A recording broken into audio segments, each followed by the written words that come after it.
So what's up guys, Crypto EJJ, tayo po yung nagbabalik dito sa ating channel. And in this video guys, kita nyo po sa ating title ng Blood. Okay, Blood ng Global Premier.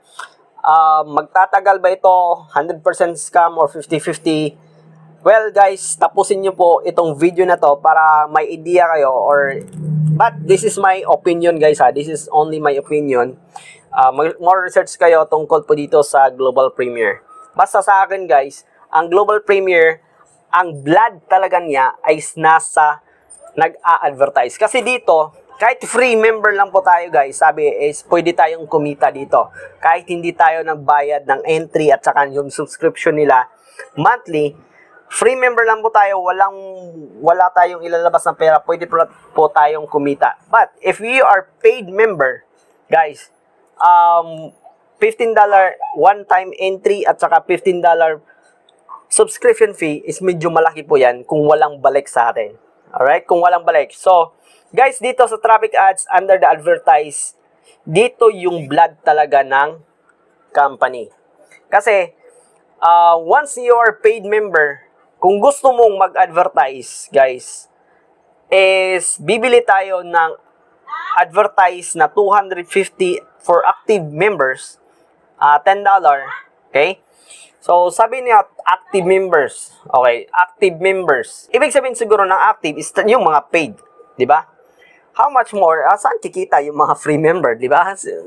Dito, nalito ako rito di ba? Pero kung isa kang paid members, tapos, let us say, 100,000 people, nakatao na members, na paid members, 250 lang yung kukunin. Dito ako kung saan irarandom ba nila 250 people. So dapat guys, sa Global Premier, dapat talaga maraming mag-a-ads. Maraming bibili ng ads. Okay? Kasi pag walang ads, walang magbibili ng ads, yung $15 talaga is kukunin talaga sa sariling bulsa.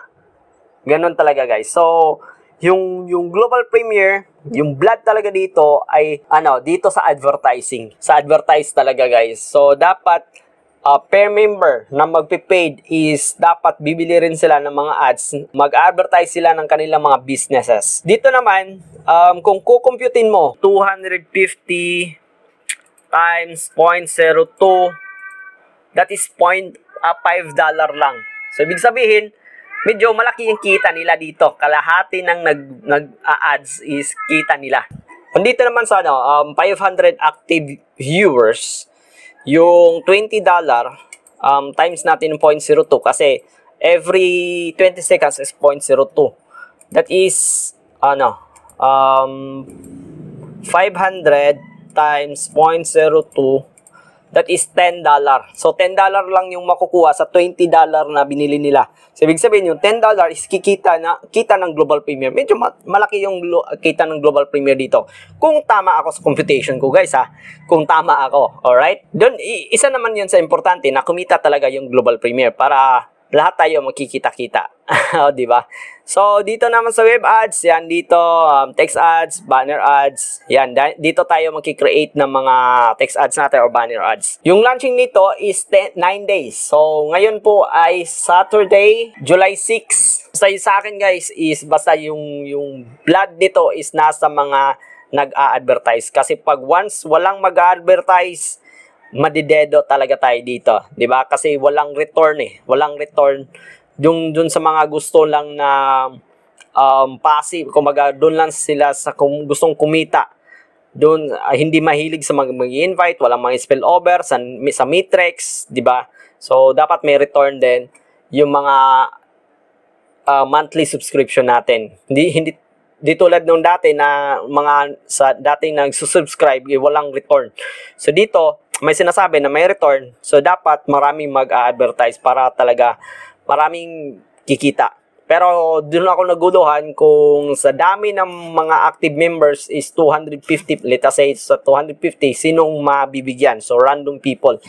Alright? So ganun lang po guys, sana po ay nakatulong itong video na to. This is Crypto EJJ. Kung bago ka lang sa aking channel is pwede naman paki-subscribe at paki-like tong video na to at paki-share sa mga gustong matuto at para bang magkaroon ng idea sa Global Premier. And thank you for watching and God bless po. Bye-bye!